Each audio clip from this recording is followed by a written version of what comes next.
So I know, Ripio is a very fast-growing digital currency firm in Latin America. You've got support in a number of different countries, but I know one key market that you serve is Argentina. And I wanted to focus a bit first, just a little bit on the dynamics in that market. Maybe talk a little bit about the dynamics of digital currency in Argentina, and maybe a little bit of the broader context, for our audience. Yeah, so maybe we can talk a little bit about their history, and it has a lot to do with the stable coins and crypto.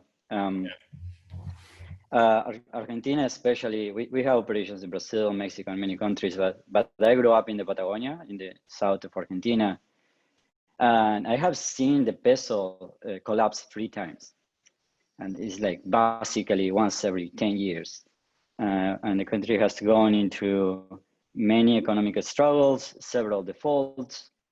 Is currently on the bridge of a big default. This year the peso has dropped more than 50% in value.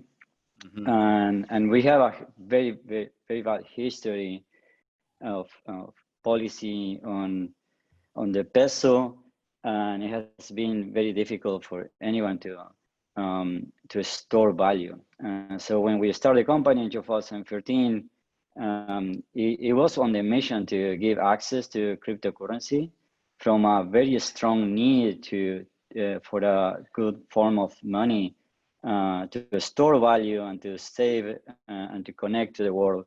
And we live in, especially Argentina, it's a country that half of the population doesn't have access to banking. This is common across Latin America. There is a big history of saving in US dollar, in physical cash, that people literally store under the mattress.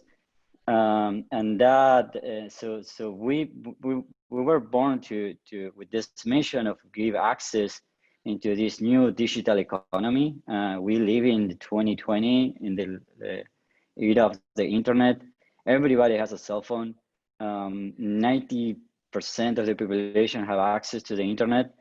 And there is a big distrust in banks, and really a big opportunity and give access to financial services and give a financial inclusion. So that's what make the company exist. And basically our mission has always been around access into all this. And I think the stablecoin is a beautiful development.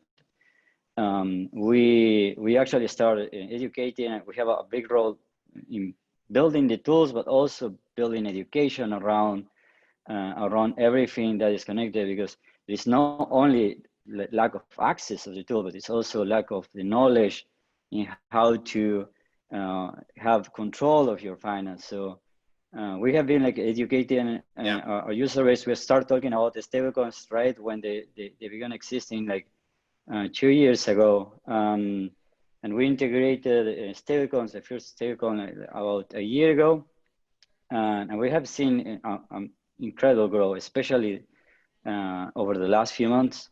We add USDC, and it's kind of like a recommended one in January, and it has exploded in volume. And all that is happening with the economy, with the pandemic, it has made the volume of the stablecoins grow over 20x, and we are seeing a lot of growth.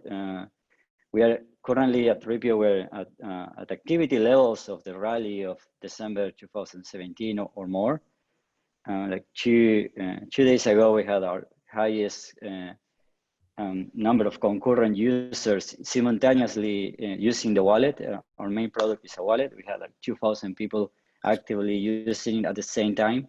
That's great. Which is a challenge when you grow that fast, and especially in such a constrained environment. But yes, so it's in active users with 3x this year, and it's a fast moving, and the thing is that people is looking for ways to our use case is not so much of payment right now. People is buying and holding. Yeah. And there Or is the stored value. They want yes. the power of these digital dollars and the stored value capability, right? But I think it's a really profound moment in time, right? In the economic development in the world, internet's development in the world, this technological development, they're all coming together as a kind of catalysts, and Yes. you know, we're seeing that and you're seeing that. It's very exciting.